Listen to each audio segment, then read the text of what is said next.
Hi guys, तो आज मैं आपका स्वागत करता हूं गॉड ऑफ ऑल वर्ल्ड के एपिसोड नंबर 19 में। तो जैसा हमने लास्ट एपिसोड में देखा था, येशुआन चानन के साथ मैजिक टावर में जाता है, जहां पर वो अपने मैजिक को बूस्ट करने के लिए, कल्टीवेट करने के लिए और बेहतर बनाने के लिए एक मैजिक ट्रेनिंग रूम लेता है इंटरमीडिएट लेवल पे। और वहाँ पे उस लेवल पे पहुँचने के बाद चानन वापस अपने डॉर्मेट्री चला जाता है, ये बोलते हुए कि वहाँ पे वैसे भी एक ही आदमी अलाउड है और मुझे अपने मार्शल आर्ट टेक्निक पे वर्क करना है। और येशुआन अपने रूम में जाता है और वहाँ पे उस रूम में देखता है कि इंटरमीडिएट लेवल में वही वो अपने में बात कर रहा होता है कि यहाँ पे जितने सर्कल्स बने हुए हैं, ये मैजिक के जो स्ट्रक्चर्स बने हुए हैं, ये as per level two level होता है। तो नीचे लेवल में कम होते हैं, इंटरमीडिएट लेवल में मीडियम होता है, और अपर लेवल में जो टीचर्स के लिए बेसिकली जो 10 रूम हैं उसमें वो हाई तरीके के होते हैं, जिसमें ज़्यादा से ज़्यादा वो कल्टिवेट कर सकते हैं और ज़्यादा से ज़्यादा मैजिक सोर्स उसमें अवेलेबल होता है। तो अब हम देखते हैं वो इसमें आगे क्या करता है, कैसे उसकी ट्रेनिंग जाती है। तो चलिए शुरू करते हैं इस एपिसोड को। तो इस एपिसोड की शुरुआत में जैसे आप देखेंगे, येशुआन अपने रिंग में से एक पेन निकालता है, जिससे वो उस स्ट्रक्चर पे कुछ मॉडिफिकेशन करता है, जिससे वो सर्कल को उसको प्रॉपरली फिक्स करता है। और वो बोलता है कि इसमें मैंने जो फिक्स किया है, इसको जिस तरह से मैंने सही किया है, वो उससे जो यहाँ पे जो एनर्जी है वो ओरिजिनल एनर्जी से ऑलरेडी 5 गुना ज़्यादा हो चुकी है। तो जिससे मेरे कल्टिवेशन में जो है वो 2 गुना रिजल्ट आएगा मेरे पास। फिर उसके बाद वो अपने ट्रेनिंग में लग जाता है, जिसमें वो अपने आप को बैठ के ट्रेनिंग करता रहता है, वहाँ पे मेडिटेट करता रहता है, जिससे वो एनर्जी सोर्स को और ज़्यादा से ज़्यादा कल्टीवेट करने की अपने अंदर कोशिश करता रहता है। फिर वो कल्टीवेशन करते करते करते वो अपने मेन एनर्जी सोर्स में जाता है, अपने मेडिटेशन के थ्रू अपने एनर्जी सोर्स में जाता है।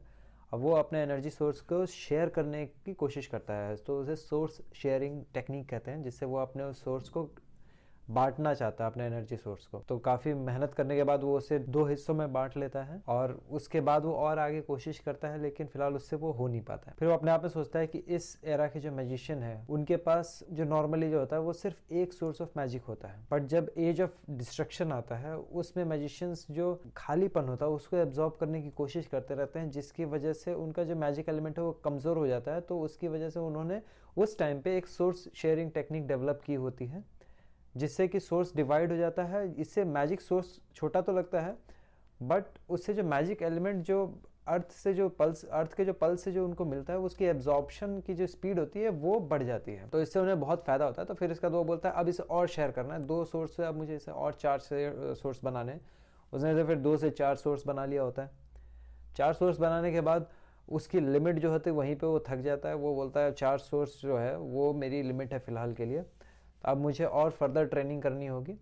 तो बोलता है फिर अब मुझे ट्रांसफॉर्मेशन मैजिक करना है। ट्रांसफॉर्मेशन मैजिक में वो लग जाता है, जिसके थ्रू वो सारे मैजिक सोर्स को अपने अंदर फील करता है। और उसके बाद फिर वो अपने ट्रेनिंग के लिए एक ब्लॉक वहाँ रखा रहता है, रॉक का ब्लॉक होता है, उस पर अपनी एनर्जी छोड़ता है, मैजिक एनर्जी छोड़ता है। और फिर वो जाता है फर्दर, उसमें बोलता है जो मैजिक एलिमेंट जो होते हैं वो एक दोकी एक कुछ चीज़ होती है, दोकी में उसको ट्रांसफॉर्म किया, मतलब एक एनर्जी सोर्स में उसको ट्रांसफॉर्म किया जाता है। और ये जो पत्थर टाइप का जो दिखता है, वो बोलता है ये लेजेंडरी डुअल कल्टिवेशन होता है मैजिक मार्शल आर्ट्स का। मतलब इस पे वो अपने जितने भी मैजिक मार्शल आर्ट्स के जो मैजिक है उसको वो ट्राई भी कर सकता है, मैजिक मार्शल आर्ट्स का। तो फिर वो अपने फुल एनर्जी के साथ उसके ऊपर अटैक करता है, सारे अपने पंचेस उस पर वो डालता रहता है, जितने पंचेस वो मार सकता है वो पंचेस करता रहता है। फिर वो अपने विंड ब्लेड की टेक्निक जो होती है, विंड ब्लेड की टेक्निक भी उस पर इस्तेमाल करता है, अपने दोनों हाथों से वो विंड ब्लेड भी उसके ऊपर छोड़ता है। और काफ़ी ज़्यादा खुश होता है वो अपने उस प्रोग्रेस को देख के। तो उस पत्थर पे वो करता रहता है, लेकिन सब कुछ करने के बाद भी जब वो विंड ब्लेड भी छोड़ता है, तब उसके बाद भी वो पत्थर अपने आप में वापस रिकवर हो जाता है। तो वो खुश तो होता है, बट अगेन उसे पता है उसे और ज़्यादा मेहनत करनी होगी। तो वो कंटिन्यूस अपनी ट्रेनिंग तैयार करता रहता है, अपने आप को प्रिपरेशन करता रहता है और मेहनत करता है, दिन रात उसी पे लगा हुआ रहता है। दिखाया जाता है कि टाइम पास होता रहता है, टाइम पास होता रहता है।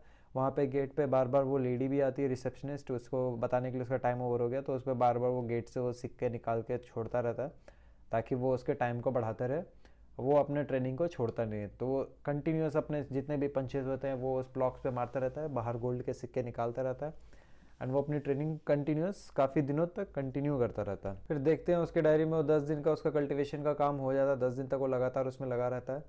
फिर 10 दिन के बाद वो अपने आप में देखता है, तो उसकी जो सोर्स शेयर जो उसने करे होते हैं वो उसके ऑलमोस्ट 8-9 सोर्स बन जाते हैं, जिससे वो काफ़ी ज़्यादा ही खुश होता है अपने इस प्रोग्रेस को। बोलता है कि मैंने अपना जो प्रोग्रेशन है वो यहाँ पे हासिल कर लिया। फिर अपने वेल्ड ब्लेड टेक्निक और अपने मैजिक पावर से फिर वो उस पत्थर पर अटैक करता है। फिर देखता है गेट खुलता है फाइनली उसके उस रूम का, जिसमें वो बाहर आता है और बाहर आके वो अपने आप में बोलता है कि 10 दिन के कल्टिवेशन के बाद जो मेरे मैजिक का सोर्स है वो अपने लिमिट तक पहुंच चुका है। ये बोलते हुए वो खुश होते वहाँ से चला जाता है और फिर हमें देखता है कि वो जब पत्थर जो रहता है वहाँ पे वो पूरा का पूरा ढेर बन जाता है। वहाँ से फिर वो निकलता है, फिर वो सोचता है अपने आप में बात करते हुए जाता है कि कुछ दिनों में जंगल सर्वाइवल टेक्निक शुरू होने वाली थी, पता नहीं उसका क्या हुआ, मैं कुछ और तो भूल तो नहीं रहा। फिर उसका बोलता है अच्छा मुझे तो मैजिक अवेकनिंग रूम में जाना है। तो फिर वो मैजिक अवेकनिंग रूम में जाने के लिए दौड़ता हुआ वहाँ से निकलता है, दौड़ते दौड़ते वो उस रूम के पास पहुँचता है।